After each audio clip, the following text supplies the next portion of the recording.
జొన్న సంకటి చూడండి ఎంత మెత్తగా బాగా పెరుగు కలిపి తింటే పొట్టలో చల్లగా ఉంటుంది. బలం. జొన్న సంకటి పెరుగు కాంబినేషన్ చూడండి. నిమ్మకాయ ముక్క.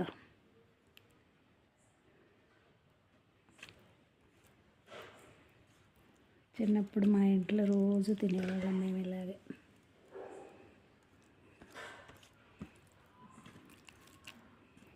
ఇంత బలవర్ధకమైన ఆహారం పొట్టలో చల్లగా ఉంటుంది.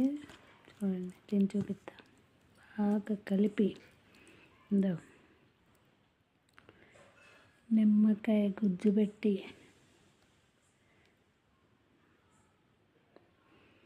ఉద్రిపోయింది. మీకు ఇష్టమైన కదా తినటం. కామెంట్ చేయండి ఫ్రెండ్స్. ఎంతమందికి జొన్న సంకటి మజ్జిగ పెరుగు వేసుకొని బాగా ఇలా కలుపుకొని తింటాం ఇష్టం. భలే రుచి ఉంటుంది. వేడివేడిగా తింటే ఒక టేస్ట్ ఉంటుంది, ఆరినాక తింటే వేరే టేస్ట్ ఉంటుంది. మీకు కనుక ఈ కాంబినేషన్ ఎలా నచ్చినట్లయితే please subscribe, like and share. ఓకేనా? Thank you friends.